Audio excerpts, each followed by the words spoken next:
और ये क्या है?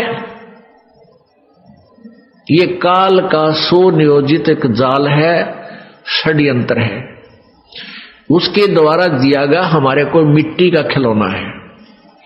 बेटा और बेटी ये मिट्टी के खिलौने बनाकर हमारे को दे दिए और हम इनको अपना इन्हीं में उलझे हुए हैं। कल को पुत्र की मृत्यु हो जाती है, अपने हाथों फूंकाते हैं, राख बन जाती है, उसकी शकल सूरत भी पहचान में नहीं आती है, कौन था कहां गया। तो ये धोखा नहीं तो क्या है?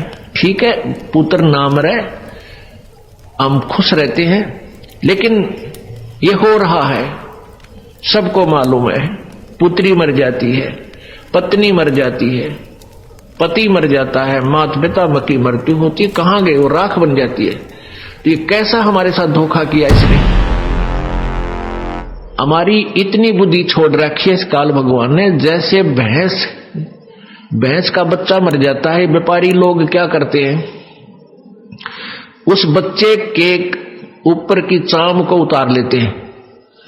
उतरवा लेते हैं किसी बनाने वाले से, और उसमें भूस भरवा देते हैं, और ऊपर से सिलाई करके एक पूछड़ लटकती रह जाती है उसकी दूम, और उसको उस भैंस के सामने लाकर टांग देते हैं। वह भैंस उसको अपना बच्चा मानती है, और उसको उठाकर जब चलता है तो वह भैंस उसके पीछे पीछे आ करती हुई और भागती रहती है। जहां उसको रख देता है वहीं खड़ी हो जाती है। अब उसको ये नहीं पता इसमें क्या है, ये तेरा बच्चा नहीं है। इतनी बुद्धि हम सबकी यहां काल भगवान ने छोड़ रखी है, और हम इन नकली साजबाज को, इस अपनी कार और कोठियों को, पुत्र पुत्रियों को, बेटा बेटियों को, और पति पत्नी को, माता पिता को हम ओरिजिनल मान के इनमें इतना लगाव बना बैठते हैं। पुण्यात्माओं, कहने का भाव ये है कि पहले हमने इस काल के इस षड्यंत्र को समझना होगा। फिर षड्यंत्र समझ में आने के बाद फिर क्या है कि जैसे यहां कोई भी आपका बेटा है, बेटी है, माता है, पिता, बहन, भाई है, ये सभी अपने हैं। चाहे कोई रिश्तेदार है या बाहर वैसे कोई प्राणी है, दूर देश का है, गांव का है, कोई भी प्राणी है, ये सब अपने ही हैं। हम एक पिता की संतान हैं। अब हम यहां काल के जाल में फंस गए, और यहां की जो मर्यादा, यहां की व्यवस्था, यहां का नियम कानून ऐसा है, तो फिर हमने अपने बच्चों को, भाइयों को, बहनों को, मित्रों को, जो भी हमारे संपर्क में आवे, उनको सबसे बड़ा उनका उपकार यह है कि उनको इस काल के जाल से परिचित करावें। और फिर आपके बेटे हैं, बेटी हैं, आपके भाई हैं, बहन हैं, माता पिता हैं, इनकी हमने सेवा करनी है। इनका जैसे भी हमारा इनको रोल है, इनके प्रति जो कर्तव्य है, वो हमने भगवान से डरकर उसको पूरा भी करना है, क्योंकि ये सभी परमात्मा के बच्चे हैं और यहां सभी दुखी हैं।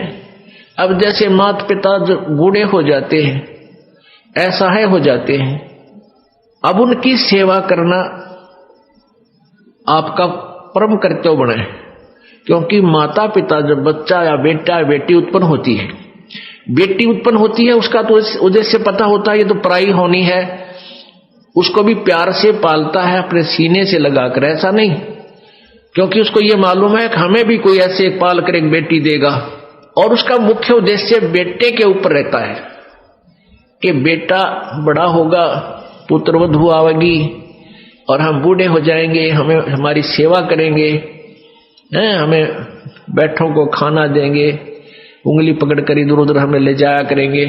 तो इस उद्देश्य से वो बच्चों की परवरिश करता है, इस उमंग से रात देखता ना दिन देखता।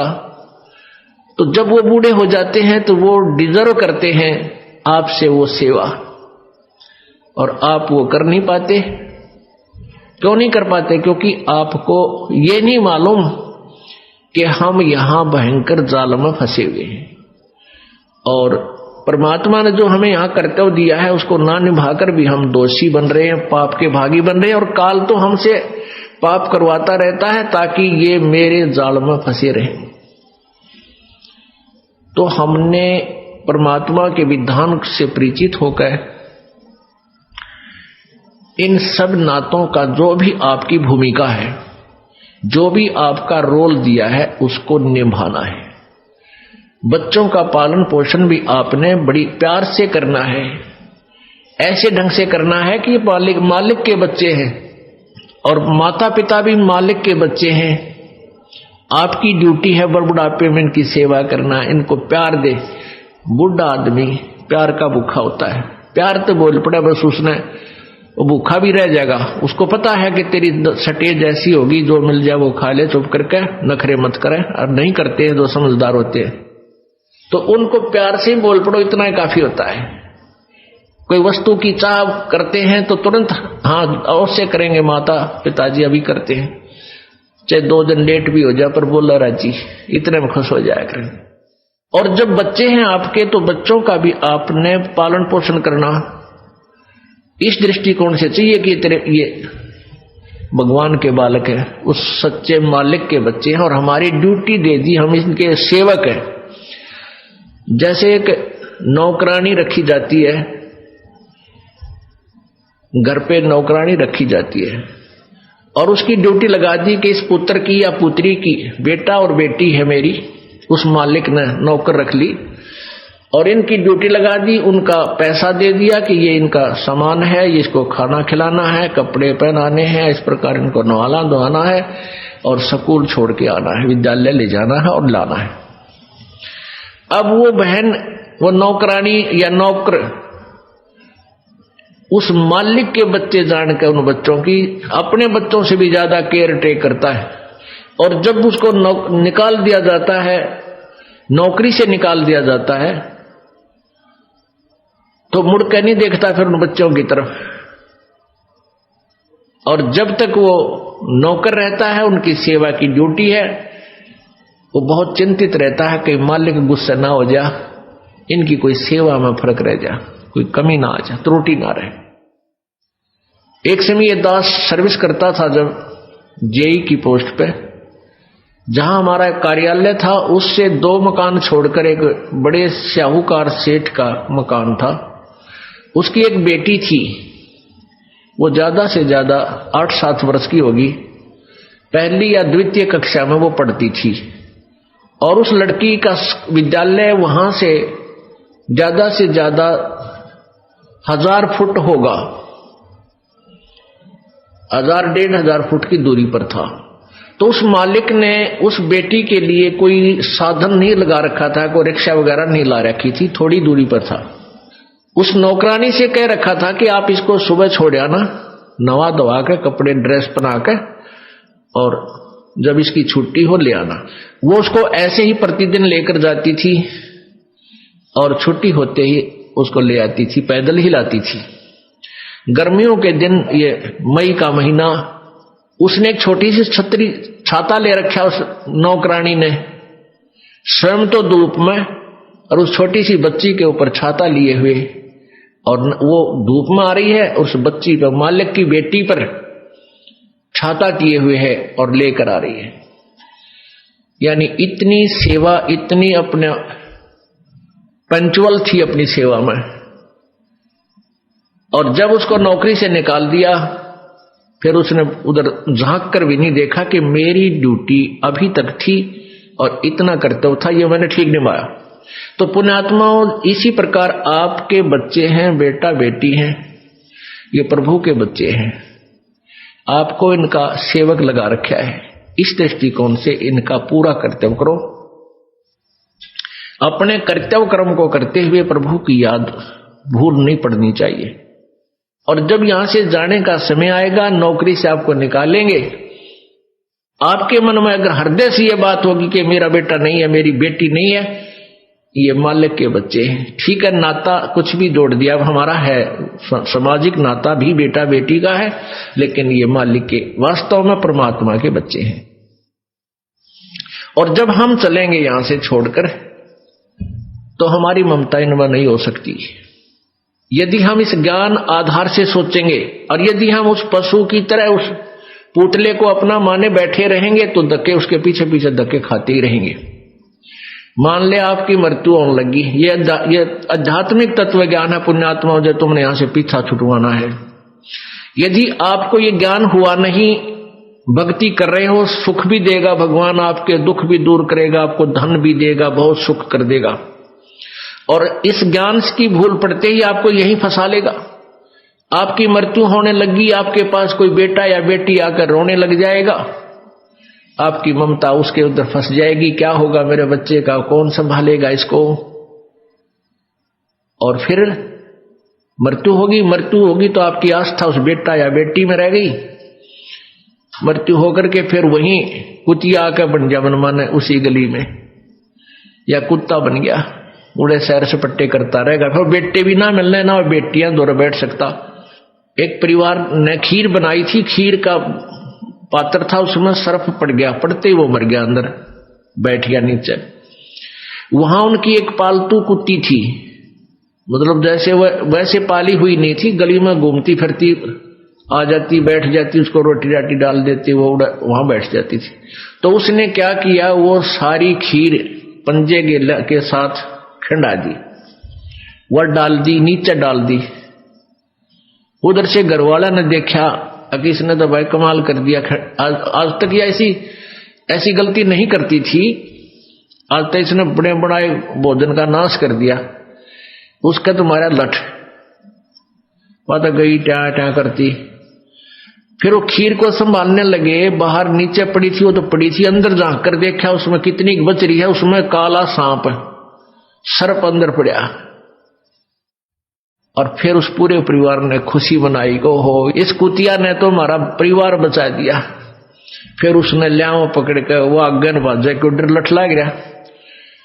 फिर किसी से पूछा, भाई ये कोई वैसे ही कोई मौत होती है? एक व्यक्ति आ गया जो थोड़ी बहुत भविष्य की या बैक की जाने था, उससे पूछने लगे कि ये क्या कारण है, इसने आदमी भी नहीं कर सकता ऐसा काम कर दिया इस कुतिया ने। तो उसने बताया थारी दादी थी या तेरी दादी थी पहला है, और इसकी आस्था भाई अमरन लगे, जब थारे में रहेगी या कुतिया बन गई। और अच्छी पुण्यात्मा थी, पहले भी दयालु थी, और जो तुरंत मनुष्य जोनी से पशु जोनी माता है उसमें थोड़ी बहुत लक्षण अच्छे होते हैं, जैसे कई कुत्ते हैं बड़े समझदार मनुष्यों की तरह ही सारे काम कर देते हैं, वो तुरंत मनुष्य जोनी से आए हुए होते हैं। तो पुण्यात्मा फिर आप वहां कुत्ते बनकर बैठोगे। तो अध्यात्म, यदि आपने इस विद्यालय में प्रवेश पाया है, पहले इसका उद्देश्य समझ लेना। इस विद्यालय का उद्देश्य है आपका यहां जन्म मृत्यु से सदा के लिए झंझट छुटवा देना, और सतलोक में वहां भेज देना जहां कभी दुख नहीं, कभी मृत्यु नहीं, कोई रोग नहीं, कोई कोड नहीं, कोई आपदा नहीं आती, किसी चीज का अभाव नहीं, जहां हम पहले रहते थे। अब जब तक आप मालिक के चरणों में रहोगे तो यहां का सुख तो आपको मिलेगा। आपके भाग्य में ना होगा तो भी दाता आपको देगा। ये दयालु है, ये समर्थ है, इसके पास फुल पावर है। और फिर आपकी मृत्यु तो होगी, क्योंकि यहां तो कोई रह ही नहीं सकता। इस मिट्टी के खिलौनों में कितने दिन रह सकता है? हजार वर्ष तक भी जीवित रह कर देख लिया ऋषियों ने अपनी अटकलों से, आखिर में फिर मृत्यु हुई। यहां तो मृत्यु होगी, वो दिन तो डेफिनेटली आओगा जिस दिन आपने यहां छोड़ना ही पड़ेगा, चाहे कितना काम रह रहा हो। आज जो स्थिति आपकी है, यदि आप इसको अभी से सेट करके चलोगे कि परमात्मा आपकी इच्छा कभी ले चलियो, यदि आपने मोक्ष उद्देश्य रखना है, उसमें फिर अग्रम अग्रम नहीं रखनी कि यू काम रह गया, ऐसा नहीं हुआ, भगवान इतना और हो जाता फिर काम बड़े नहीं। चाहे कभी कहे परमात्मा, चालन की तैयारी करनी पड़ेगी आपने। तो आपने यहां से तो जाना ही पड़ेगा। यदि आप श्रद्धा नहीं हटाओगे, यहां से आस्था नहीं हटाओगे, तो भी मृत्यु होगी, तो यहीं आ जाओगे।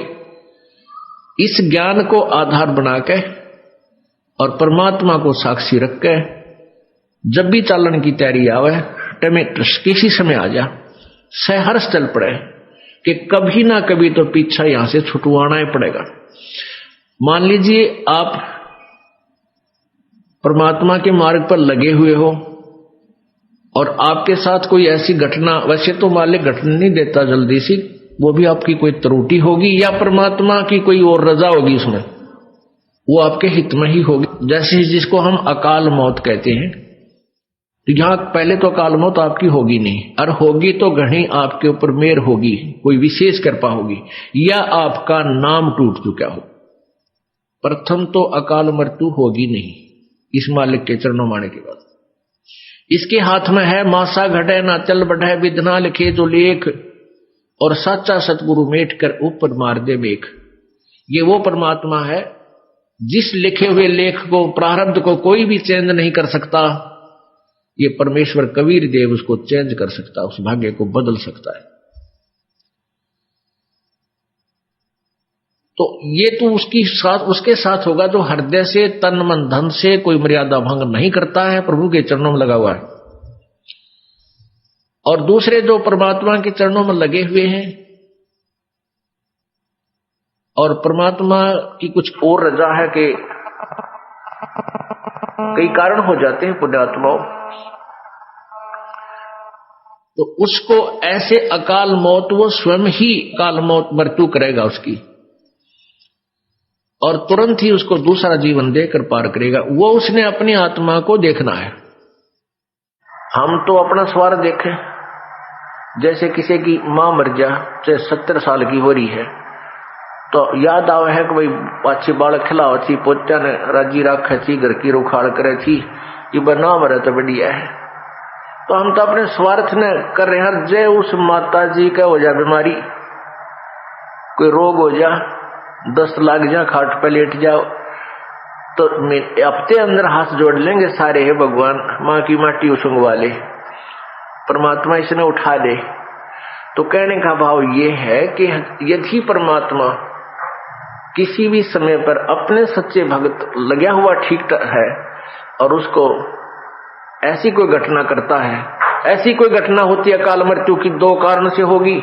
या तो आपका नाम खंड हो चुका है, उसने आपको काल ले गया, या परमात्मा अपने हिसाब से वहां से तुरंत दूसरा जन्म देकर आपको पार करेगा। अपने आत्मा, हम जैसे दीर्घ रोग है हमारे को जन्म और मृत्यु का एक दीर्घ रोग है, ये कैंसर हो रही है। ये प्रभु का हॉस्पिटल है, ये सतलोक आश्रम बरवाला एंड करो था। जब आप इस हॉस्पिटल में प्रवेश पा लेते हो और आपने उद्देश्य ये होना चाहिए कि मैं इस रोग से मुक्ति पाऊं, तो यहां फिर डॉक्टर ने देखना है। जैसे डॉक्टर के पास आप चले गए, आप भयंकर रोगी हैं, फिर डॉक्टर ने ही करना है जो करना है, मरीज की नहीं चलती। वहां पर मरीज की कोई राय नहीं ली जाएगी। डॉक्टर जब चाहोगा इंजेक्शन लाओगा, जब चाहो उसका एक्सरे करेगा, जब उसकी रिपोर्ट लेगा, ब्लड चेक करेगा, ग्लूकोज चढ़ावेगा, इंजेक्शन लगाएगा, और हो सकता है किसी कारण से टांग भी काटनी पड़ जाए जीवन बचाने के लिए, तो वो टांग भी काटेगा। तो वहां मरीज अपनी नहीं चलाता है, वो करबद्ध रहता है और डॉक्टर को समर्पण कर देता है कि जो आपको ठीक लगे वही करना। तो यहां आने के बाद आपने अपना अगर जन्म मरण का रोग कटवाना है तो परमात्मा डॉक्टर है, कबीर भगवान हमारे। इस दास को आपका कंपाउंडर छोड़ रखा है, तो आपको जैसा भी यहां हो रहा है उसमें कोई, देखो एक तो आपको गड़बड़ होगी, नाम खंड हो जानते, आपका नाम टूट जाएगा, परमात्मा से आपका कनेक्शन खत्म हो गया। और दूसरा होगा मालिक करेगा, तो उसमें फिर अगरम बगरम नहीं होनी चाहिए, ऐसा क्यों हो गया, ऐसा नहीं होना चाहिए था। तो एक तो सावधानी आपने रखना कि आपका नाम खंड ना हो, मर्यादा भंग नहीं होनी चाहिए। आप सुन रहे थे जगत गुरु तत्वदर्शी संत रामपाल जी महाराज जी के मंगल प्रवचन। अधिक जानकारी के लिए विजिट कीजिए हमारी वेबसाइट www.jagatgururampalji.org। संत रामपाल जी महाराज जी के शुभ आशीर्वाद से पूरे विश्व भर में 500 से भी ज्यादा नाम दीक्षा केंद्र हैं, जिन पर संत रामपाल जी महाराज जी द्वारा ऑनलाइन निशुल्क नाम दीक्षा दी जा रही है। अपने नजदीकी नाम दीक्षा केंद्र का पता करने के लिए संपर्क करें 8222880541।